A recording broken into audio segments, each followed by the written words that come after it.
Shalom kekasih-kekasih Tuhan. Renungan pada hari ini berjudul Melupakan Masa Lalu. Sebelum kita mendengarkan renungan pada saat ini, marilah kita sama-sama mengawalinya dengan berdoa. Bapa, di dalam nama Tuhan Yesus Kristus, ya Roh Kudus, kami arahkan mata hati dan rohani kami kepadamu ya Tuhan. Kami siapkan sebagai tanah yang subur untuk taburan kebenaran firman-Mu.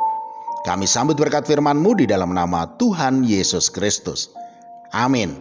Firman Tuhan pada saat ini terambil dari Filipi 3 ayat 13 sampai dengan 14. Saudara-saudara, aku sendiri tidak menganggap bahwa aku telah menangkapnya. Tetapi ini yang kulakukan. Aku melupakan apa yang telah di belakangku dan mengarahkan diri kepada apa yang di hadapanku. Dan berlari-lari kepada tujuan untuk memperoleh hadiah, yaitu panggilan surgawi dari Allah dalam Kristus Yesus. Kekasih-kekasih Tuhan, saya masih ingat ketika ayah saya bertobat dan mengambil keputusan untuk menerima Tuhan Yesus Kristus sebagai Tuhan dan Juru Selamatnya. Beliau mengalami perubahan yang sangat besar. Cintanya akan Tuhan Yesus begitu menyala-nyala sehingga beliau tidak mau masa lalunya kembali menjeratnya dan menjauhkan cintanya pada Tuhan Yesus. Untuk itu beliau tidak mau mengingat-ingat masa lalunya dan menguburnya dalam-dalam, sebab beliau sadar hidupnya itu bukan di masa lalu tetapi di masa sekarang.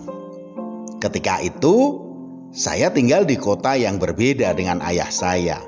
Saat saya pulang untuk menjenguknya, terlihat beliau sedang sibuk memasukkan barang-barang ke dalam karung. Lalu saya bertanya pada beliau, "Lagi ngapain, Pak?" Ayah saya menjawab, "Membersihkan masa lalu," jawabnya sambil tersenyum. Saya penasaran, apa yang menjadi masa lalunya itu? Ternyata adalah jimat-jimat, patung-patung perunggu, rajah kulit macan, kuku macan, pusaka-pusaka berbagai model. Dan totalnya ada 1,5 karung, saudaraku. Katanya itu adalah sisanya.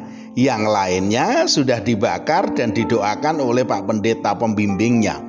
Dan barang ini pun mau diserahkan ke Pak Pendeta untuk dikubur atau dibakar supaya beliau bisa melupakannya dan tidak mengingatnya lagi.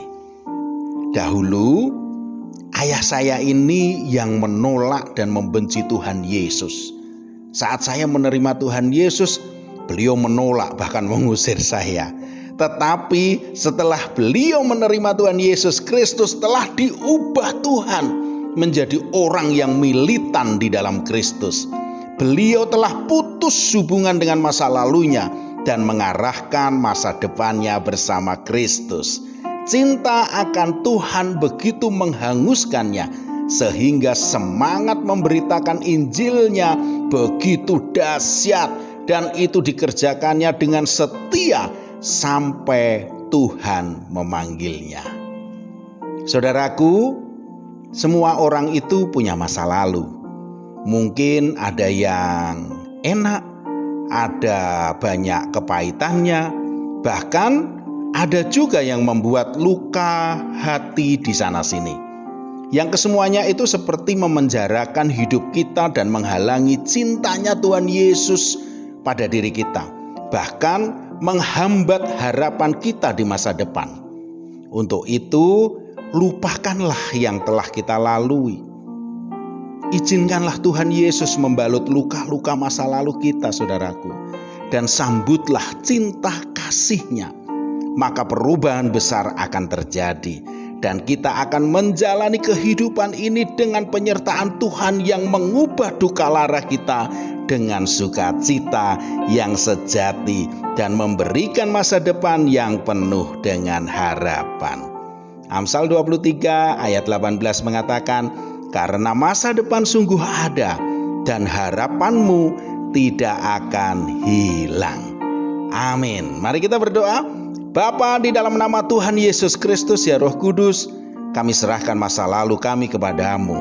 Bertahtalah atas hidup kami, agar kami senantiasa memancarkan sinar kemuliaan-Mu. Dalam nama Tuhan Yesus Kristus. Amin. Selamat beraktivitas dan tetap semangat. Tuhan Yesus Kristus memberkati.